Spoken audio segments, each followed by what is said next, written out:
Kahapon, araw ng Webes, ang video na ito mga mare at may pasok na ulit dito sa lugar namin. Hello mga mare, meatloaf na ang almusal ng mga bata ngayong umaga. Iko-coat ko lang siya sa itlog para hindi agad dumikit sa kawali habang niluluto. Nakapagsaing na rin tayo dahil kailangan talagang kumain ng mga bata bago pumasok para mailaman ang tiyan nila, lalo na't mahaba-haba rin ang oras nila sa school. Yung dalawa kong anak ay nagbabaon din ng kanin, si Brielle lang ang hindi. At buti na lang wala pang ulan ng mga oras na yan na ihahatid na sila ni Mister. Ito naman ang ulam namin para sa tanghalian, adobong atay at balunan na may ampalaya. Ang sarap niyan mare lalo na kapag mainit ang kanin. Pero habang naghihintay kami at sakto naman nagkakape na kami ni Mister, biglang may announcement sa GC na MDL daw sila ngayong araw. No choice at kailangan ulit silang sunduin ni Mister. Ang dami ring nag-uwian dahil late na rin ang announcement. Kung kailan nasa school na ang mga bata saka sinabi na MDL pala sila. Sayang din ang oras ng paggising, taghahanda at pagpasok. Pero wala naman tayong magagawa, nangyayari talaga ang mga ganitong bagay. At eto nga si Ate Erich na gumagawa na ng kanyang module. Dahil naubos na rin ang chili garlic namin, naisip kong gumawa ulit. Tinanggalan ko muna ng tangkay ang mga sili at hinugasan pagkatapos i-blender natin. Malaking tulong talaga itong malaking stainless blender na nabili namin dahil marami kang pwedeng ilagay at mas mabilis ang preparation. Ilang buwan na rin namin itong ginagamit at hanggang ngayon matalas pa rin ang mga blades. Ito naman ang bawang. Pinainit ko muna ang mantika pagkatapos ay unang nilagay ang bawang. Nang medyo maluto na saka ko na inilagay ang sili. Naglagay lang ako ng toyo, suka at magik sarap para sa pampalasa. Aabot ng halos 1 oras ang pagluluto nito mga mare.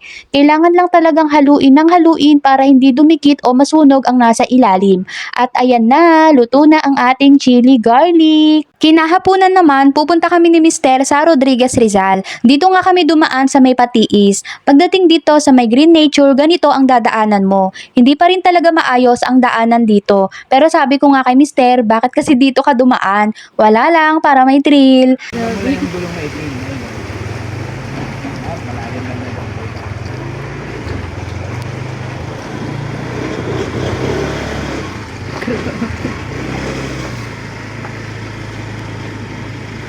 Lubog-lubog to eh.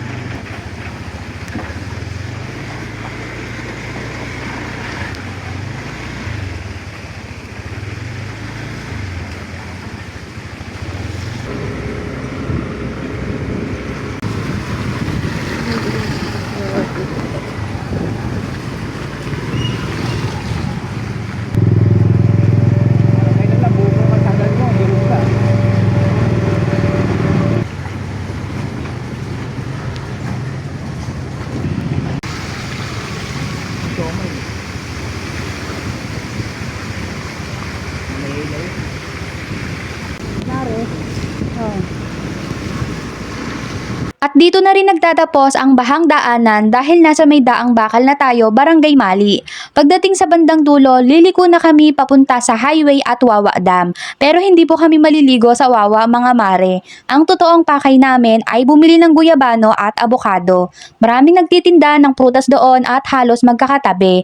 Yung iba, sarili talaga nilang tanim kaya marami kang pagpipilian.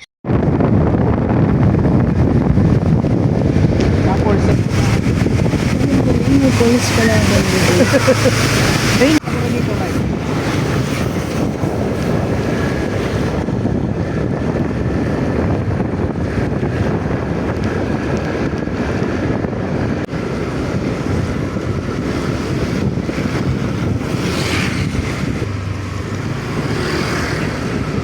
Nakarating na rin kami sa may Wawa Dam at naglalakad na kami papunta sa mga nagtitinda ng prutas.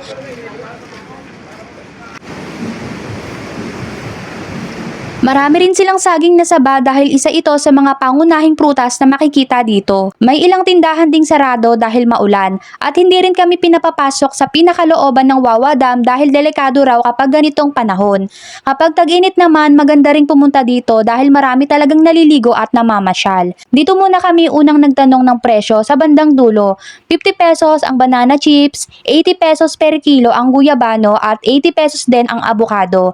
Marami ring iba't ibang gulay na mabibili bibili rito. Bumaba nga ulit kami dito sa may bandang bungad at mas mura pala ang presyo dito. 60 pesos per kilo ang guyabano, 55 pesos naman ang avocado at 25 lang ang banana chips. Kaya mga mare, kung pupunta kayo rito, sa bungad na agad kayo bumili o mag-ikot-ikot muna at magtanong ng presyo dahil baka mas mura pala sa iba. 25 pesos per kilo rin ang saging na saba at may mga senyorita na saging din.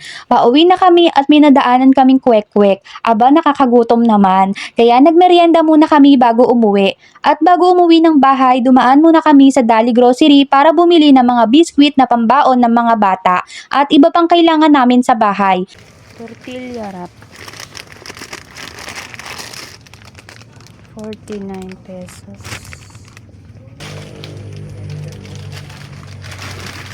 Healthy ka.